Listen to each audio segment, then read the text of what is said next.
Right guys, here we are. I'm going to adjust the seat, start her up. She's a race car. She's got some gangster rap in here. Oh god, I'm gonna die. And I wanted to grab this because I actually quite like Boras from when I had one. I really enjoyed ownership of the whole 3 weeks that I had the car. Fuck me, this is a big one.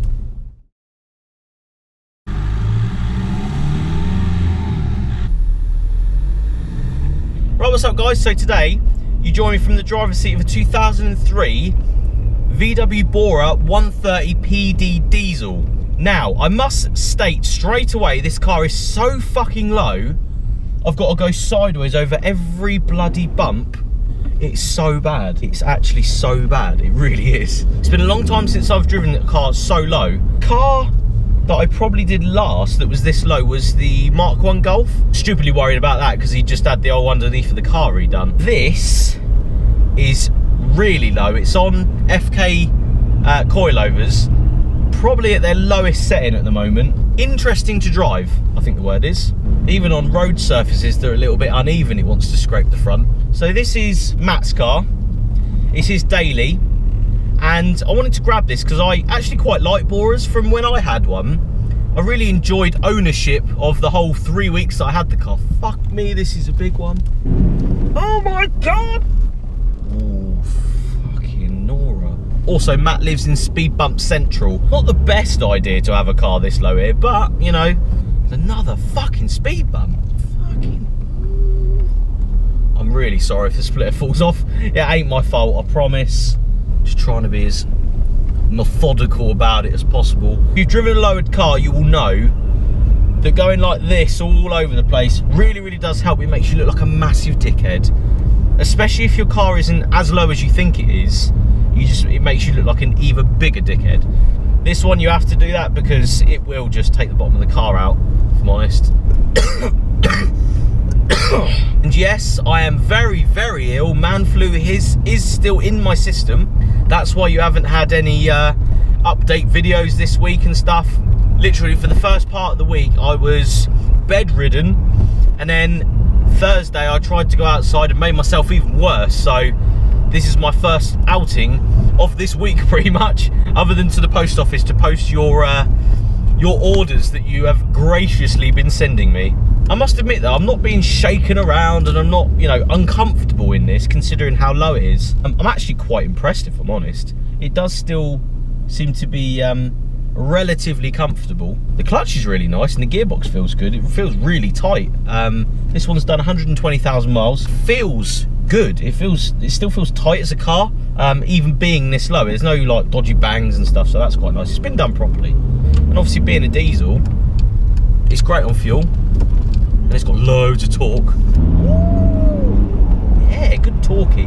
And it makes a good sound when it changes gear. This has got a straight through exhaust system, which means it makes a good noise when you change gear.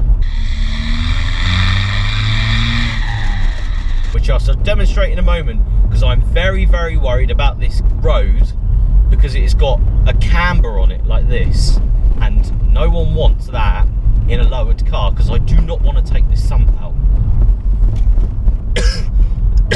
Sorry about all the coughing as well. I'll try and edit most of the coughing out, if I'm honest. I've just been so ill, you know. Man flu takes over and you just need to stop what you're doing for, you know, a week or two. Do you know, I had this same sensation of a diesel making a flutter sound when I had an A3 diesel back in the day, only because the exhaust fell off. It didn't sound any louder, if I'm honest, but it made a good boo noise. So I was very, very impressed with that, and it sounds exactly like this, which is quite good. So if you do have a diesel and you want it to sound like this, it is very easy to do. Just literally unclip the exhaust. Mine fell off, but unclipping it would probably be a better idea. I am impressed with the power though, really, really impressed. What I'm not impressed with, you do put your foot down, you get very quickly reminded that the front's very low and it scrapes, and you're like, oh shit, I better slow down. So driving position, this has actually had a set of Recaros out of a Golf put in, but these are heated cloth, and I didn't even know they did heated cloth ones, so That's news to me. It might not be news to you, but that's definitely news to me. I never even knew that. Some of you may be wondering, what is that on top of the car? That, my friends, is one part of a roof rack, and this is another part of an off-roading LED big light. Oh, it's quite quick. Ooh. See, it gets to, you know, the national speed limit so well. It has got a lot of wind noise in here, though, I must admit. I'm not quite sure why, but there is definitely a lot of wind noise in here, though. It's around somewhere. I don't quite know where it is. I think what I'd love for this car to look like is actually being jacked right up, having mud tyres put on it or something like that. That would look fucking awesome. So guys, I'll try not to cough my bloody brains out as I do this, but let's have a look around this VW Bora. Now, first off, sometimes people do this Golf Front on a Bora, but I am not the biggest fan of it. The only reason is because when people put the standard Golf Front on it, this part doesn't go with the back part. The back's so big, and the front sort of becomes like slabbed and a bit, you know, the standard bumper's a bit like this. But with this, the R32 front bumper, where it's so much bigger, it sort of works in my opinion, because it's a bit further out, it's a lot lower. It sort of goes with the car. Usually I wouldn't be the biggest fan of this idea, but I actually quite like this, and I haven't personally, not that I've ever properly looked, but I've never looked and seen one with an R32 front bumper, so that's quite cool to see something a little bit different there. Audi A8 wheels, obviously quite a, you know, well-known thing in the VW community, I suppose. Laguna splitter as well, or in a Spas splitter. Remember having one of them on my Corsa back in the day. Pretty cool. I do like the car with the black windows though, it looks really good. The light bar though takes it for me. This bit is the best bit of the car. It really is proper genuine VW roof rack with the light bar on it. I think it looks proper cool. It's something a little bit different in it. And I think it works with the Bora. If you had it on a Golf, you know, like a two-door Golf or even a four-door Golf, I don't think it would work. But because you've got, like, you know, the boot and you've got, you know, the bigger front bumper, it sort of works. I'm not sure how it works, but it definitely works for me.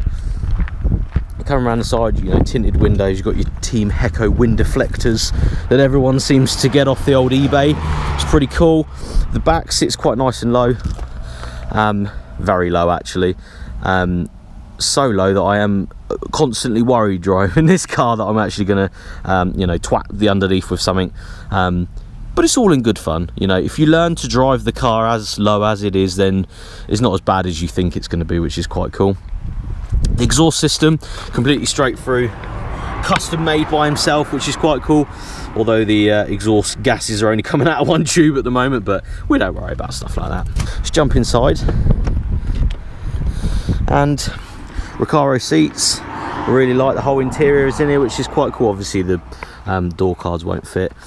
Inside you've got, you know, your usual very nice VW inside, 6-speed gearbox. What I like, I didn't have on my Bora, is this on the steering wheel, and an armrest as well. Doesn't match the Recaros, but I don't care. It's a bloody nice armrest. One thing about these though, if you are armrest, you know, orientated like myself, the armrest is definitely in the way of the handbrake, but I don't actually care, so that's fine. God, it's cold. I'm wearing shorts. What a fucking idiot. Why am I wearing shorts? I'm so bad with illnesses, I'll tell you. I'm such a fucking woman. Literally the sight of a little bit of a cold or a cough, I give up. I give up all hope in life, I really do. It's pretty pathetic if I'm honest.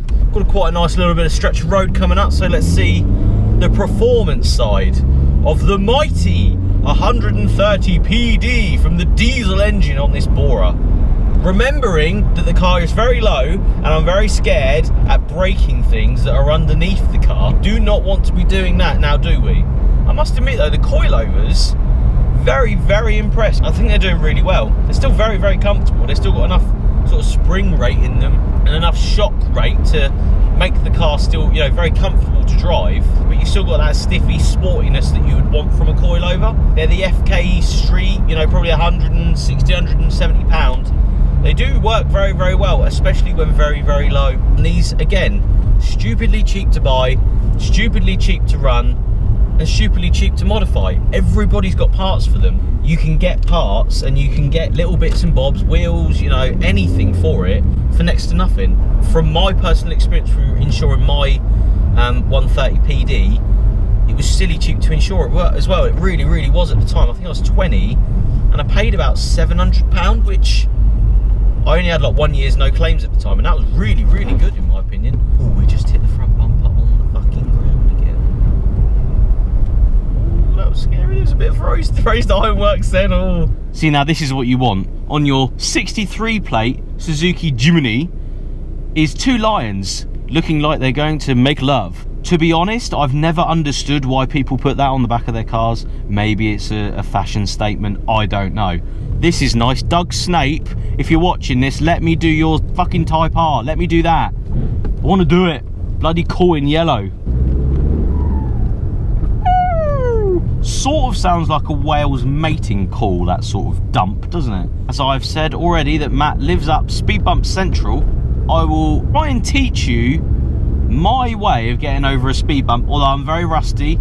I do not own a very low car anymore, or if I do, it's usually on air ride, because I literally cannot be bothered to do this anymore. Right, first speed bump of this exercise. I shall approach on my side of the road, but when I approach and go like this, oh yeah, did you hear that? That was good, wasn't it? But I will try and maintain this side of the road and take, yeah, didn't scrape that time. Did you see that? I'm trying to look out for you guys and make sure that you know how not to fuck your car up if you lower it. Although I'm sure I get back and I've realised that I've pulled the whole fucking front bumper off. It's been dragging behind us the whole time. Speed bump number 2. But because there's a car here now, I can't go over that side, and I'm going to have to go like this. He did not look impressed then, did he? So guys, I hope you liked the video. Something a little bit different for you, a daily perspective, I suppose, as to what it would be like to drive this VW Bora. Very, very nice car, awesomely cheap to run, drive, buy, insure, everything. Matt has an RS Turbo sat at home, which hopefully at some point he can break out when he's finished with it, and we'll go for a little play-in, which should be very, very interesting. So hopefully this summer we'll be able to pull that out. No one saw this, all right? Don't do this, kids. Don't take the front bumper out either. It's fine. I'm ill. I can get away with it. So guys, make sure you like, share and subscribe, and I'll see you on the next one. Cheers.